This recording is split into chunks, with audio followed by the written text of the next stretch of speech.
저 제목을 N of One이라고 했어요. 제가 N of One이라고 그러면 한국말로 하면 이거 막 찾아보니까 단일 표본 샘플 막 이렇게 얘기하던데 결국 무슨 말이냐면 저도 제가 여러분께 말씀을 드리지만 그거는 결국에는 저 경험을 바탕으로 말씀을 드리는 거고요. 제가 공부한 걸 바탕으로 말씀드리는 거고 또 여러분도 받아들이시는 입장에서도 결국은 N of One이에요. 그래서 잘 아시겠지만 통계적으로 유의미한지 유의미하지 않은지를 알려면 적어도 3개의 N이 필요합니다. 그 말은 뭐냐면 그 어떤 훌륭한 사람이 와서 여러분께 말씀을 드리더라도 그 사람이 노벨상을 받았던 정말 석학이던 정말 엄청난 일을 했더라도 그 사람이 하는 말이 여러분 인생에 어떤 동일한 유의미 어떤 그 정답이다라고는 말할 수 없다는 거예요.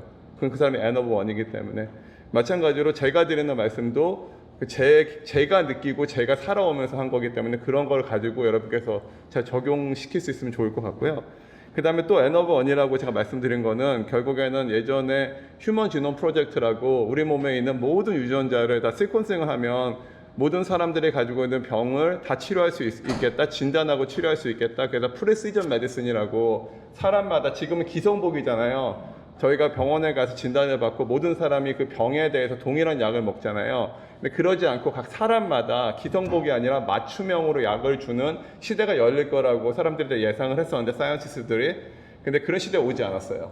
그냥 시퀀싱만 해가지고는 우리가 여러분과 저를 디파인하는 그런 유전적 인포메이션만 저희가 그 디코드를 했다고 해서 저희가 저희들이 가지고 있는 그 건강이나 아니면 왜 병이 일어나는지 그 병을 어떻게 치료하는지 이런 거에 대해서 결론을 얻을 수가 없단 말입니다. 그래서 그러면 우리가 또 그런 유전적 인포메이션 말고 또 뭘 생각해야 되나에 대해서 오늘 또 말씀드리도록 하겠습니다. 그래서 저희 여러분의 지금 제목을 보면 제가 이런 제목을 한국말로 바꾸는 거는 제가 AI 친구의 도움을 많이 받아서 해서 좀 약간 어색한 거가 있을 수도 있는데 저희 몸속에 장이나 아니면 스킨이나 아니면 땀샘이나 허파나 렁이나 이런 아니면 식도나 이런 모든 곳에는 다 미생물이 살고 있어요. 그래서 미생물은 마이크롭스라고 있는 마이크로브에는 뭐 펀자이도 있고 바이러스도 있고 박테리아도 있는데 제가 오늘은 그냥 편의상 세균, 박테리아라고 얘기를 할게요. 왜 그러냐면 저희가 바이러스나 펀자이나 잘 모르거든요. 근데 우리 몸속에 얼마나 많은 세균이 사냐면 여기 좀 100조 이상이라고 했는데 저희가 가지고 있는 온몸의 모든 세포보다 작게는 그 세포 수만큼, 많게는 우리가 가지고 있는 모든 세포의 10배만큼의 세균을 우리가 같이 공생하고 있는 거예요. 장애뿐만 아니라 우리 모든 표면을 덮고 있어요. 그래서 우리가 세상에 딱 태어났을 때 엄마를 제일 먼저 만나는 게 아니라 어떻게 엄밀히 말하면 엄마를 만나기 전에 우리는 세균을 만납니다. 그러니까 마이크로브. 우리가 세상에 태어나는 순간 우리는 그 세균, 그 여러 마이크로브에 그 샤워를 되는 거예요. 그래서 그 다음에 이거는 지금 숫자인데 단순한 숫자인데 아까 제가 유전적 인포메이션 말했잖아요. 사람이 가지고 있는 유전자 개수가 몇 개인지 제가 물어보고 싶지만 대답하기 힘들 거니까 대충 2만 개에서 3만 개라고 생각해요. 우리가 그거밖에 안 돼요. 2만 개, 3만 개, 20 to 30,000 이 정도밖에 안 되는데 우리가 가지고 있는 박테리아가 캐리하고 있는 유전자의 다이버시티는 300만 개예요. 그러니까 150배예요. 150배. 여러분이 생각하시기에. 그러니까 우리 몸이 가지고 있는 2만 개, 3만 개를 다 시퀀싱하면 우리 건강에 대해서 우리가 뭐 다 해결할 수 있겠다 이렇게 생각했던 게 요즘 들어서는 그게 아닐 수도 있겠다는 생각을 많이 하게 됐습니다. 그래서 저희가 이제 우리는 모두 세상에 다 N of One이다 말씀드렸죠. 근데 그 사람들이 그러면 유전적 인포메이션도 마찬가지다. 모든 사람은 다 유전자가 다르잖아요. 근데 쌍둥이는 똑같잖아요. 그죠? 일란성 쌍둥이는 유전자가 똑같죠. 근데 그 일란성 쌍둥이조차도 그 사람들이 가지고 있는 그 마이크로브의 그 커뮤니티는 다를 수가 있습니다. 그죠? 그러니까 우리가 가지고 있는 세균이나 제가 세균을 그냥 편의상 말씀드리는 거예요. 그럼 마이크롭스의 그런 컴포지션이나 그 구성이나 어떤 다이버시티는 다 다르다 이렇게 이해하시면 돼요. 오케이? 그래서 세상에 여러분들은 단 하나뿐인 존재라고 이렇게 얘기를 하네요. 예를 실제 데이터를 보여드릴게요. 여러분 왼쪽에 보시면 이거는 incidence rate of 많은 감염병들의 그런 발생하는 빈도예요. 지금 1950년부터 2000년까지 보시면 measles, mumps, hepatitis, tuberculosis 많은 감염병들이 그 발생 빈도가 계속 낮아지고 있죠. 우리가 전체 인류가 굉장히 뛰어나게 자라고 있어요. 이제 막 감염병으로 잘 안 죽잖아요. 물론 저희가 코로나19가 왔을 때 전 세계가 이렇게 멈춰야 했지만 지금 그것도 저희가 해결했잖아요. 그죠? 그러니까 저희가 감염병들은 잘 해결하고 있는데 왼쪽을 보시면 이거는 이 병들은 저 반대로 계속 올라가고 있어요. 인시던스 레이시. 이 병들은 보면 염증성 장질환, 크론스 디지즈, 뭐 IBD라 그러는데, 아니 멀티플 스크lero시스는 한국말로 뭔지 모르겠는데 이거는 그 브레인의 그 신경세포가 이렇게 공격하는 자가면역 질환이고요. 공격받는. 그 다음에 천식, 그 다음에 타입 1 당뇨병, 이런 식의 이런 병들은 지금 계속 인시던스 레이시 올라가고 있어요. 오른쪽을 보시면 저 감염병, 어떤 외부에서 들어온 패소젠이 일으키는 병들에 대해서는 우리가 잘하고 있는데, 잘 대응하고 있는데, 면역 세포가 일으키는 병들, 이거는 자가면역 질환이나 오토 인플라마토리 디지즈라고 그러는데, 이런 병들에 대해서는 우리가 굉장히 잘 못하고 있다, 이렇게 얘기할 수 있겠죠. 그죠?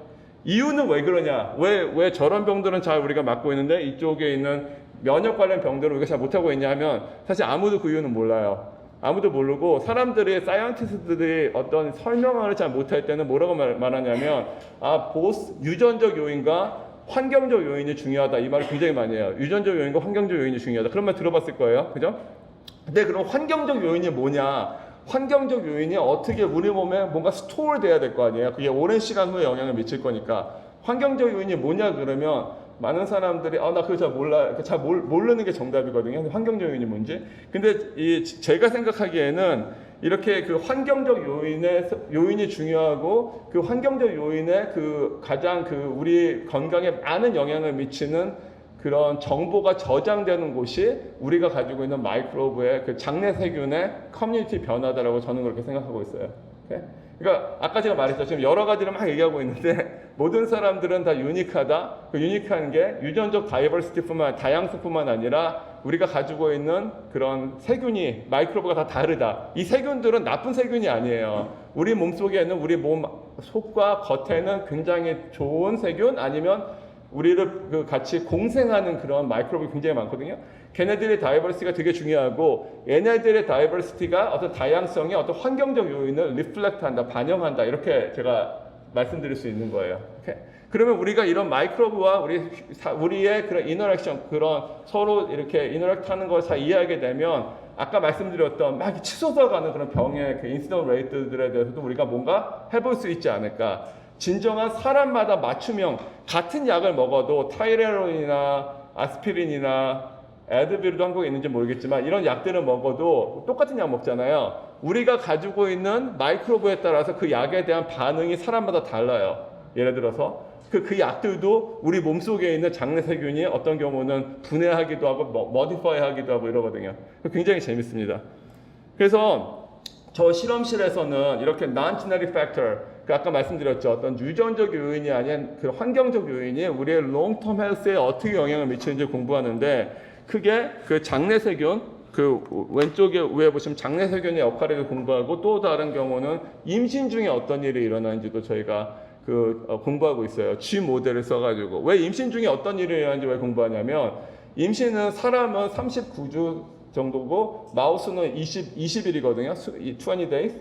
이 임신 중에는 온갖 종류의 많은 일들이 일어나잖아요. 디벨롭먼트들이 일어나는데, 그때 딱 엄마 뱃속에서 외부의 자극에 딱 노출된 게 이 아이의 평생에 영향을 미쳐요. 그 롱텀 헬스에. 그래서 저희는 이렇게 어떤 템포럴리, 시간적으로 임신 중에 어떤 일이 일어났냐에 따라서 먼 훗날 어떻게 그 헬스 스테이터스가 달라지는지, 어떻게 병에 더 잘 이렇게 어떤 사람은 병에 더 잘 걸릴 수도 있고 덜 잘 걸릴 수도 있고, 어떤 사람은 알레르기에 잘 걸릴 수도 있고 천식에 덜 걸릴 수도 있고, 이런 것들에 대해서 혹시 그런 원인 중에 하나가 임신 중에 일어났던 일이 아닐까를 공부하고 있고, 또 다른 거는 그 마이크로바이옴, 우리 몸에 가지고 있는 그런 장내 세균의 구성에 따라서 어떤 우리 몸이 어떻게 외부 자극에 반응하는 게 달라지는지 공부하고 있어요. 되게 좀 쉽게 말하려고 노력하고 있는데 어떻게 말이 계속 꼬이고 있습니다.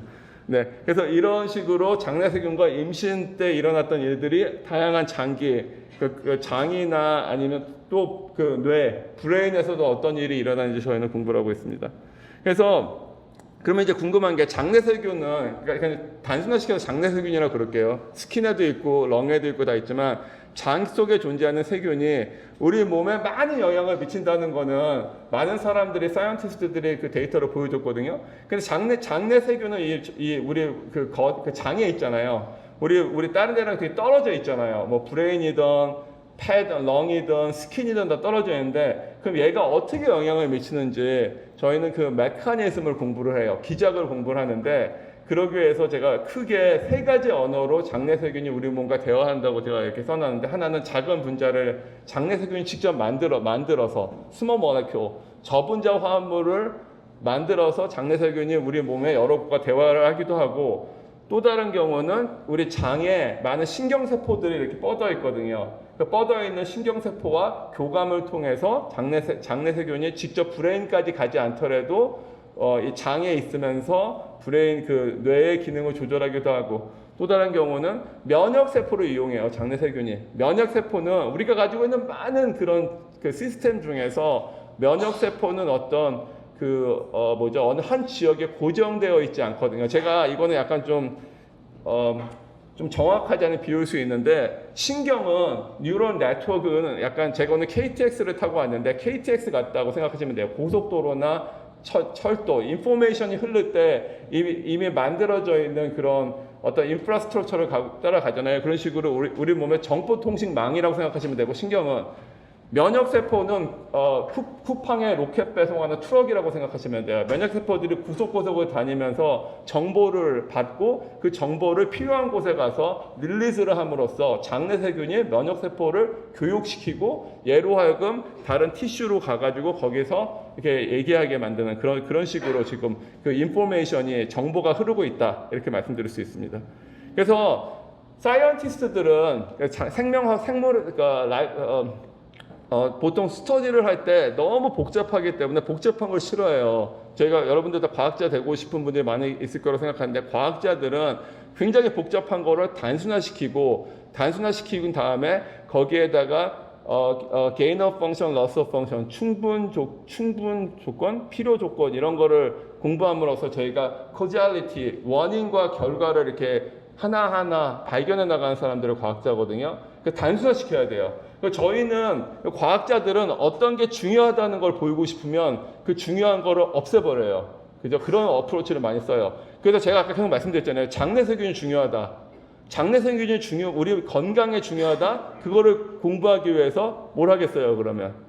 장내세균은 없애버리죠. 근데 장내세균은 어떻게 없애죠? 아까 제가 말씀드렸잖아요. 태어나자마자 이 떠다니는 수많은 스포라들과 여러 가지 그런 스킨에 모든 사람들이 그 박테리아나 세균을 가지고 있는데 어떻게 장내세균을 없앨 수 있죠? 그죠? 저희가 어떻게 없애냐면 저희는 과학자들은 많은 경우 이제 다양한 모델 오르가니즘을 가지고 공부하는데 저는 쥐를 가지고 공부를 해요. 그러니까 쥐를 이런 식으로 이렇게 저희가 이거를 점프리 퍼실리티라고 그러는데 이 커다란 버블들이 보이죠? 이 버블들 안에서 쥐가 태어나요. 이 버블들 안에는 그 세균이 하나도 없어요. 오케이? 그래서 이거를 예전에 혹시 아시는 분들 있는데 어떤 아이가 어떤 이뮨 디피션트 병에 걸려가지고 굉장히 파소제닉 인베이전에 쉽게 걸리니까 얘를 커다란 버블 안에서 키운 옛날에 미국에서 그랬었거든요. 그래서 버블보이 이런 게 있었는데 저희는 랩에서 맨날 이런 걸 해요. 쥐가 태어나면서 저 안에서만 살아요. 그러니까 저 안에는 완전히 무균 상태예요. 그래서 이 쥐는 유전적 정보는 다 똑같은데 얘네들은 장내세균을 하나도 안 가지고 있어요.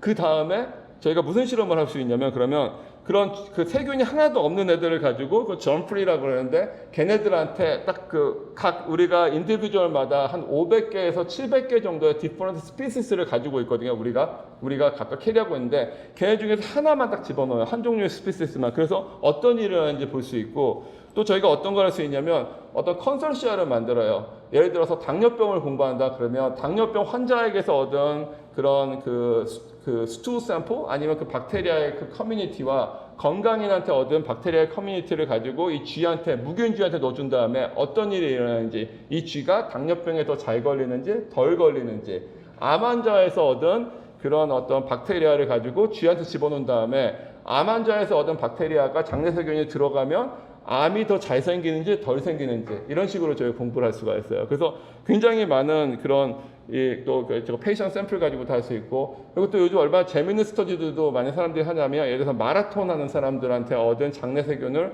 쥐한테다가 무균 쥐한테 넣어주면 이 쥐들이 더 롱 레인지 디스턴스 러닝을 잘해요.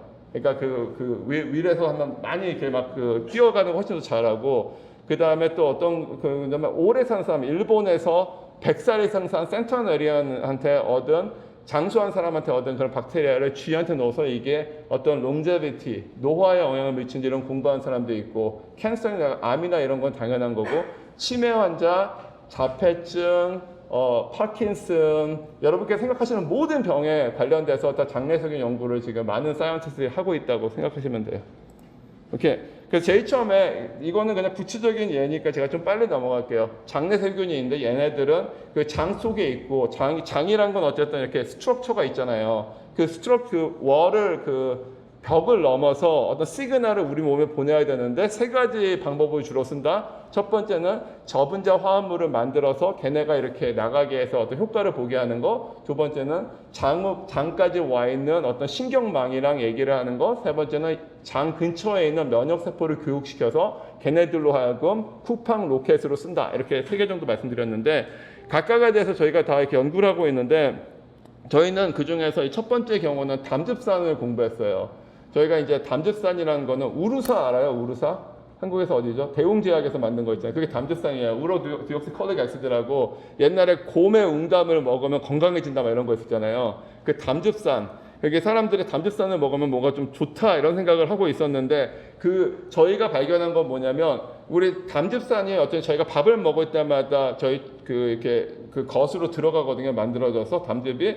근데 들어간 담즙이 장에 있는 박테리아 세균이 그 담즙을 이렇게 modify 한다, 변화시킨다는 걸 저희가 알았어요. 그러니까 저희 사람이 만드는 것뿐만 아니라 사람이 만든 거를 박테리아가 변화시켜서 그걸 가지고 면역 신호 조절 물질로 한다. 그래서 저희가 두 가지 담즙산을 찾았어요. 이거 모르셔도 되는데, 저쪽에 트리옥사LCA는 어떤 좀 안 좋은 면역 세포를 좀 줄이고, 아이소엘로RCA 이거는 좀 이렇게 좋은 세포를 좋다? 아니면 염증을 막아주는 세포를 더 많이 늘리고, 이런 거를 저희가 아까 말씀드렸던 휴먼에서 얻은 그런 스툴 샘플 가지고, 그거를 가지고 무균지에다 집어넣어서 그 무균지를 염증 반응을 일으키고, 염증 반응이 일어나는 거를 저희가 담즙산을 또 집어넣어 가지고 염증이 줄어들게 하고, 담즙산에 들어갈 때 어떤 박테리아가 있는지 이런 거 저희가 따라가고, 이런 식으로 해서 공부를 했어요.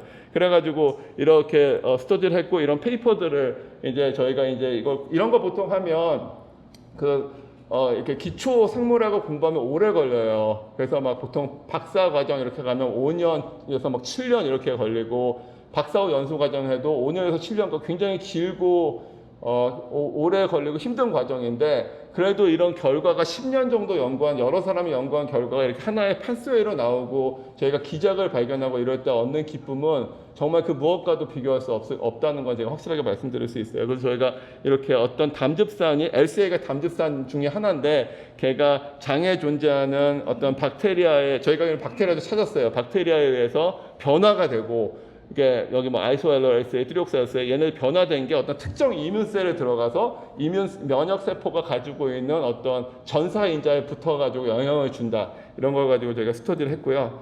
그래서 이건 저희 스터디는 아니에요. 저희 스터디는 아닌데, 일본에 있는 그룹이 저희가 네이처라는 잡지에 페이퍼를 낸 다음에 조금 있다가 페이퍼를 또 냈는데, 네이처라는 잡지에 이 친구들은 50살 이상 되는 건강인, 80살 이상 되는 사람들, 100살 이상 되는 사람들로부터 아까 말씀드렸던 것처럼 그 장애에서 담즙산을 비교했어요. 박테리아뿐만 아니라 담즙산을 비교했더니 100살 이상 사는 사람들의 장애는 저희가 찾았던 그 면역세포를 조절하는 담즙산이 많이 있었다. 이게 네이처 페이퍼의 핵심이었어요. 그러니까 굉장히 이런 것도 재밌는 게 뭐냐면, 저희가 공부해서 찾은 몰레큘들이 어떤 이뮨을 조절한다고 찾은 몰레큘들이 다른 사람들이 공부했더니 그건 이뮨과는 상관이 없는데 또 오래 사는, 장수하는 사람들에 있었다.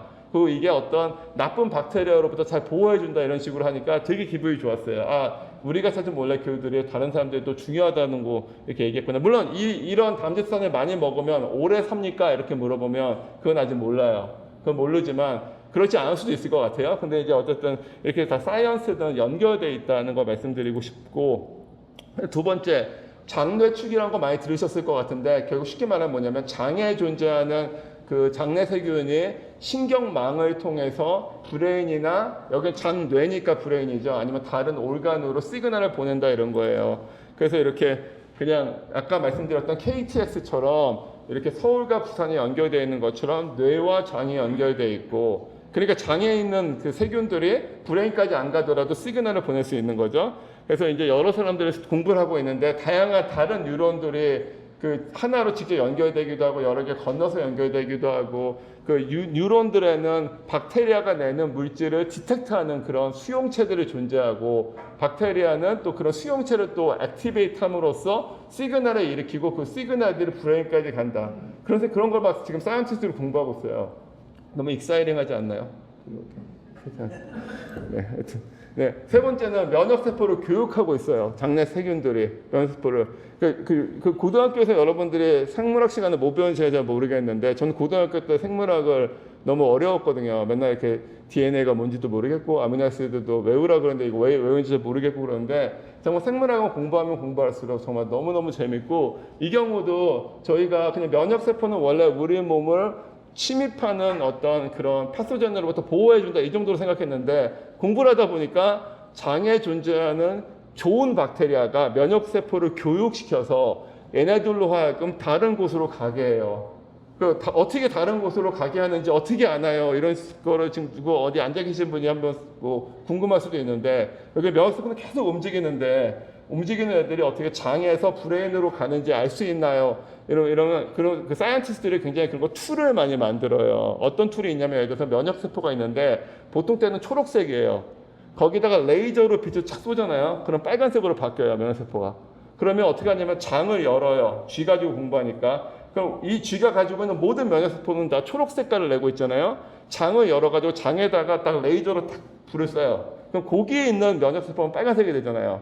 그죠? 그 다음에 얘네들한테 박테리아를 넣어주거나 박테리아를 빼거나 그랬을 때 이 빨간색 세포가 예를 들어서 브레인에서 발견됐으면 그건 뭐예요?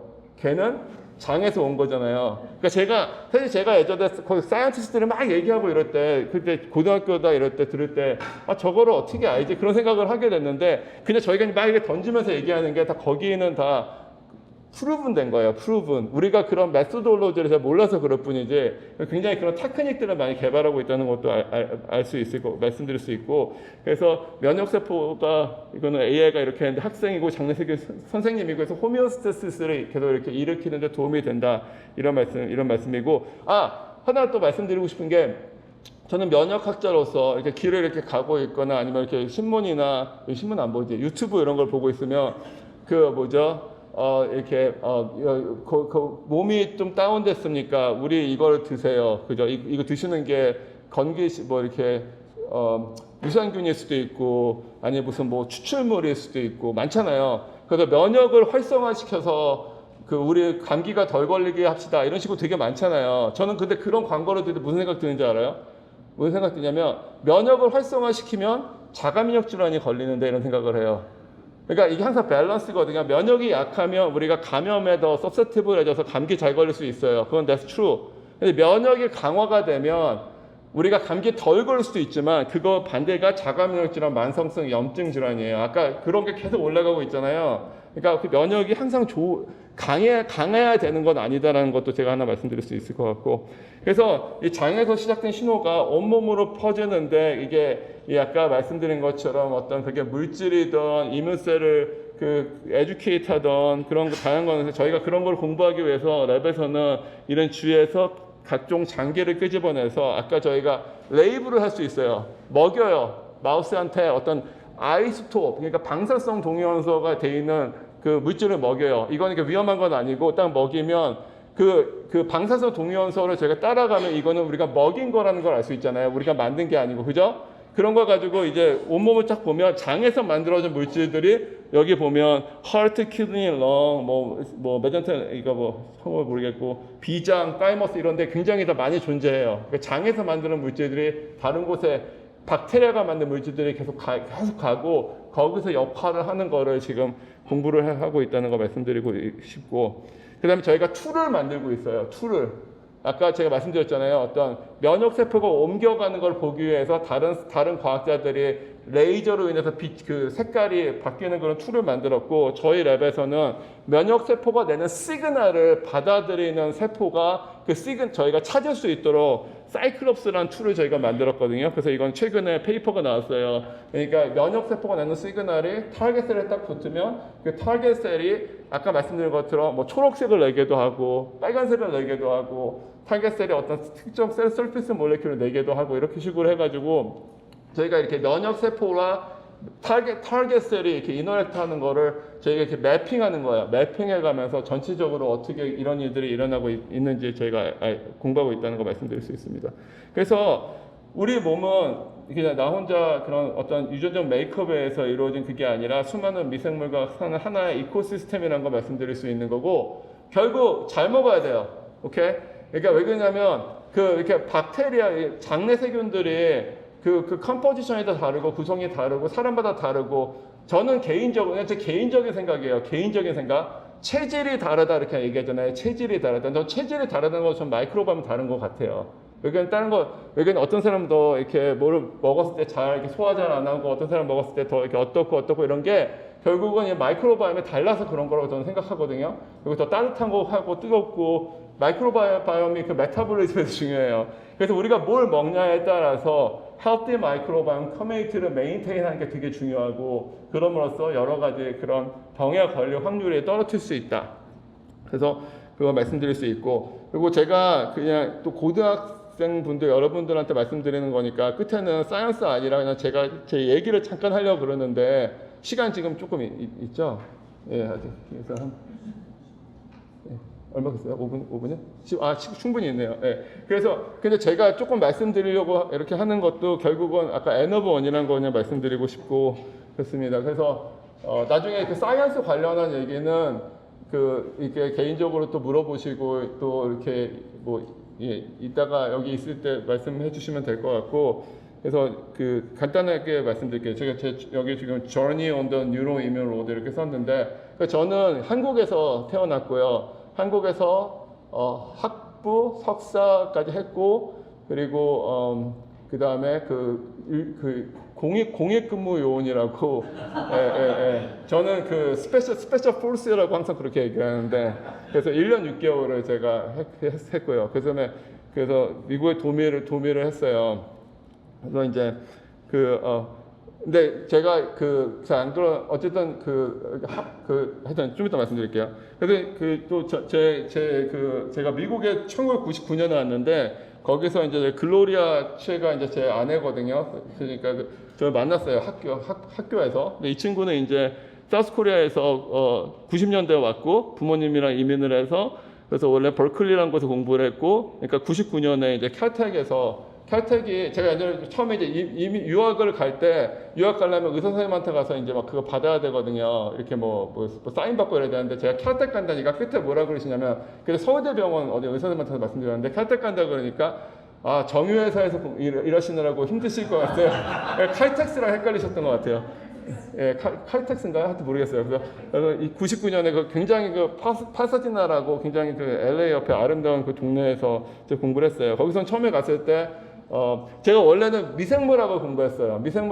학부에서는 미생물학 공부했고, 미생물학 4년 면역학을 하고 싶었는데 4년 하다 보니까 이렇게 진핵 생물을 공부하고 싶어서 유캐리엇 이렇게 바이오케미스트리 조금 한 2년 조금 하다가 칼텍에 가서는 이제 마우스를 하려고 그랬거든요. 근데 칼텍 가보니까 거기는 여기에 혹시 그거 알아요?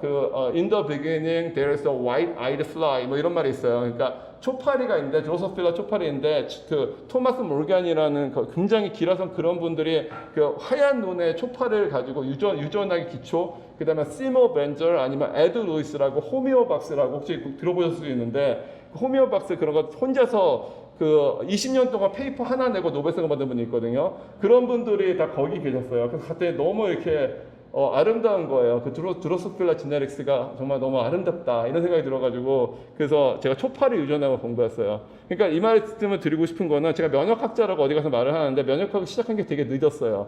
그래서 그 포닥 가서 그러니까 박사후 연수 과정 중에 면역학을 시작을 했는데 굉장히 그 생물학은 다양하고 깊지만 또 하나 굉장히 생물학의 장점은 뭐냐면 분야의 그 바운더리가 높지 않아요. 높지 않기 때문에 전 몰라요. 제가 물리나 화학을 안 했기 때문에 잘 모르지만 생물학은 여러분들이 어느 분야도 그러니까 제 개인적 생각엔 딱 한 달만 페이퍼 100개 읽으면 그 분야 사람들과 되게 자유롭게 이야기할 수 있을 것 같아요. 제가 이때까지 그래왔고 그래서 절대 이렇게 제가 되게 이렇게 저희 랩에 오는 친구들 보면 저는 교수님 저는 바이오 케미스트리를 해가지고 면역학자 못할 것 같아요. 걱정이 됩니다.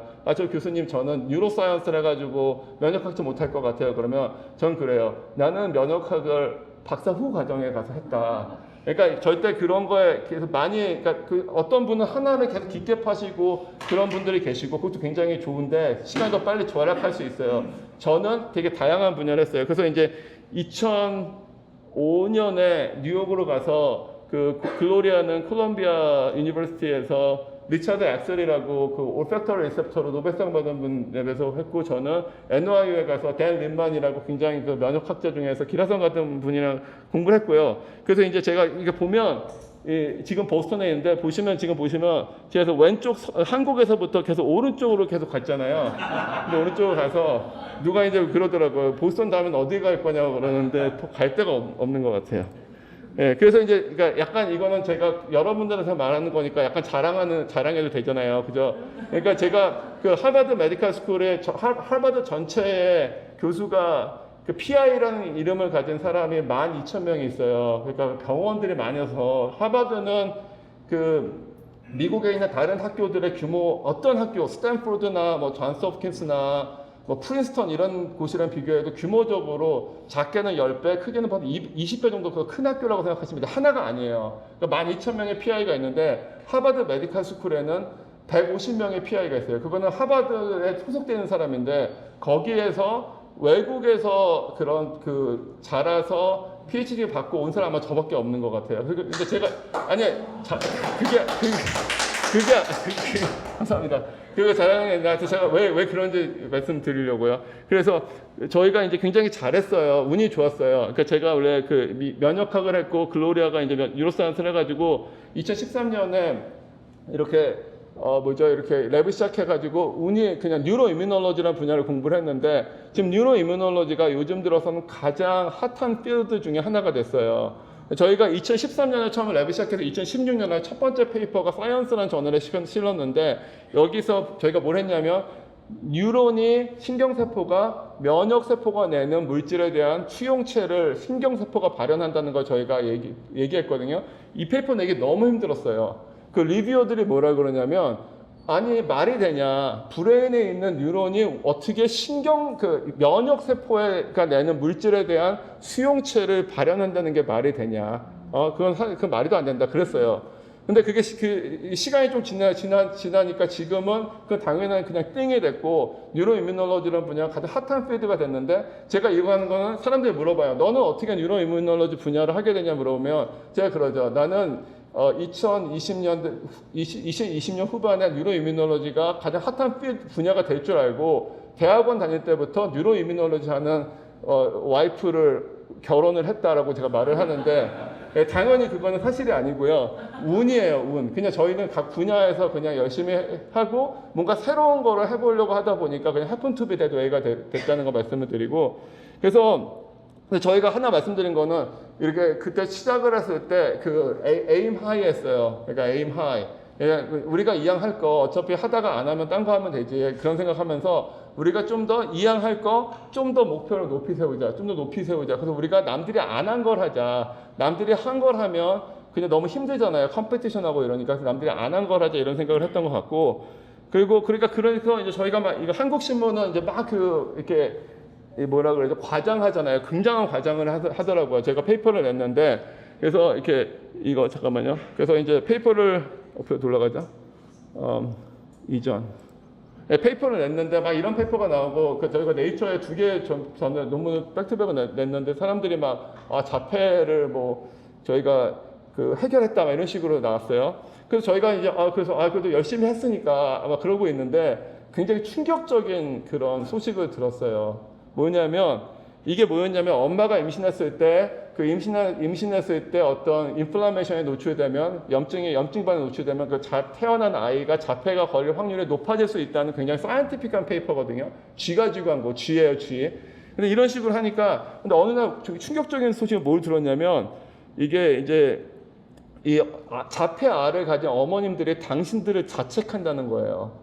그러니까 이거는 지금 사실 그 전에 아빠가 나이가 많으면 자폐 걸릴 확률이 높아진다. 아빠의 스퍼맨 뮤테이션이 많으면 자폐 걸릴 높아진다. 이런 거 되게 많았거든요. 근데 저희가 이겨내고 너무 과도하게 커버가 되다 보니까 이걸 가지고 이제 그 아이들을 가지시는 그 자폐 아이를 가진 어머님들이 내가 임신 때 내가 뭔가 잘못해서 이런 거더라고 자책한다 해서 이런 식으로 자책하지 마세요 이런 것도 나오고 어쨌든 저는 계속 공부만 했던 사이언티스트인데 이거를 보고선 제가 되게 충격 먹었어요. 이런 일이 이렇게 될 수 있구나. 그래서 저희는 그 G 가지고 스터디를 했는데 이런 일이 쓴 다음에 그래도 우리가 뭔가 그래도 제대로 그 팩트를 알려야 되겠다 해가지고 이런 자폐 스펙트럼 장애 이런 그 과학 콘서트 이렇게 해서 이게 그냥 우리 여기 이런 걸 했거든요. 근데 거기에 진짜 자폐 아이를 가진 어머님들 가서 자리에 앉아 계시고 저희랑 얘기하고 근데 그 얼굴을 저희가 저희가 했던 그런 곳에서 스터디에서 약간이라도 희망을 보시려고 오신 분들의 저희가 인터랙션을 하면서 이런 또 저희 다른 자폐 아들을 데리고 이렇게 일하는 거 도와주시는 굉장히 좋은 분들, 훌륭하신 분들을 또 만나게 되고 또 저희가 그래서 지금은 이제 MGH의 그 루리 센터 포 어티즘이라고 이런 저는 그러니까 원래 베이직 사이언티스트였는데 이거 랜덤한 교회 했던 일 때문에 관심을 가지게 되고 관심을 가지다 보니까 이제 진짜 그 자폐 아이들의 부모님들을 만나게 되고 부모님을 만나게 되다 보니까 저희가 할 수 있는 일이 뭐가 있지 않을까. 그래서 그런 게 하나하나 이렇게 한 스텝에 넥스트 스텝으로 가고 그 스텝에 다음을 가서 지금은 이제 저희가 진짜 중증 자폐 아들을 도와줄 수 있는 그런 거를 저희가 만들어 보자라는 그런 식으로 거기까지 나갔어요. 그래서 저희가 이렇게 할 수 있었던 거는 저희가 굉장히 이 사회가 저에게 베풀어준 그런 여러 가지 혜택으로 인해서 좋은 학교와 좋은 리소스가 어베일러블한 곳에서 열심히 연구할 수 있었던 거고 또 그 연구를 가지고 또 저희가 이렇게 조금씩 한 스텝 한 스텝 나아갈 수 있었다는 걸 말씀을 드려요. 그래서 그것도 참 감사하게 생각하고 있어요. 그래서 이것도 저는 많은 분들이 꼭 사이언티스트가 됐으면 좋겠어요. 개인적으로. 물론 나중에 돈을 많이 벌고 행복한 라이프를 즐기고 이것도 잠깐만 이게 옛날에 국민윤리에서 배운 건데 국민윤리 요즘 하나요? 안 하죠? 직업을 왜 얻느냐 이럴 때 3가지가 있거든요. 그때 2개의 기회는 하나는 저희가 돈을 쉽게 말하면 그거예요. 돈을 벌어서 내가 자아 실현을 하는 게 직업의 의미라고 제가 배웠어요. 중학교 때와 고등학교 때. 근데 여러분들께서 하실 때 돈을 벌기 위해서 직업을 선택하지 마시고요. 예? 그 돈을 벌어서 뭐가 하고 싶은 일이 있잖아요. 내가 하고 싶은 일은 사이언스다라고 스스로 이렇게 생각하세요. 그래서 사이언티스트가 되면 돈도 벌고 하고 싶은 일도 할 수 있고 굉장히 그래서 좋다는 거 말씀드리고 제가 굉장히 랜덤한 기회에 어느 컨퍼런스에 가서 짐 앨리슨이라고 노벨상 받은 분이 직접 톡하는 걸 들었는데 제가 이 그래프를 보고서는 정말 그 자리에 이렇게 얼어붙었어요. 뭐냐면 이게 멜라노마 걸린 환자들이 흑색종, 암 중에서 한국은 그렇게 심하지 않은데 멜라노마 상대적으로 흑색종 걸린 분들이 거의 다 돌아가셨거든요. 이 암의 치료법이 없어서. 근데 이거는 지금 캔서 이뮤노테라피라고 면역 항요법, 이뮨셀을 기능을 올려서 캔서를 잡는 그런 기술을 개발한 거예요. 그래서 이분이 노벨상 받았는데 사람들이 지금 살잖아요. 제 위에 보시면 anti-PD-1과 anti-CTLA4 2개를 같이 주면 거의 막 5년, 그러니까 지금 18개월 이상 가는 게 50% 넘는 사람들이 살잖아요.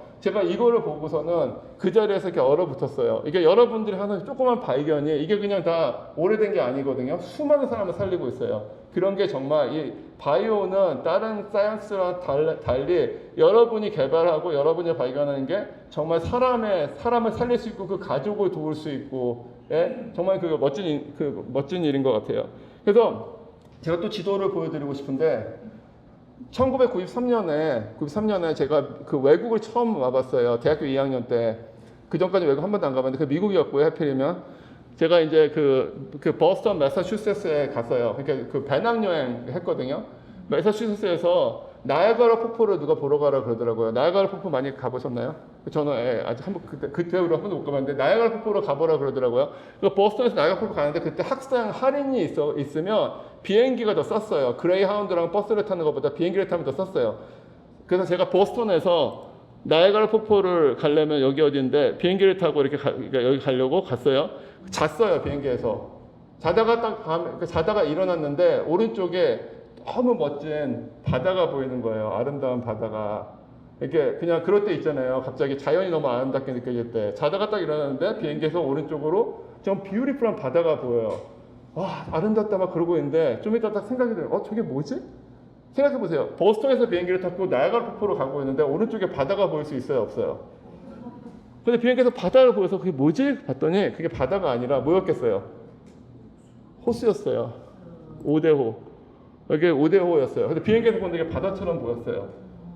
전 그게 제 인생에서 너무 큰 충격이었어요.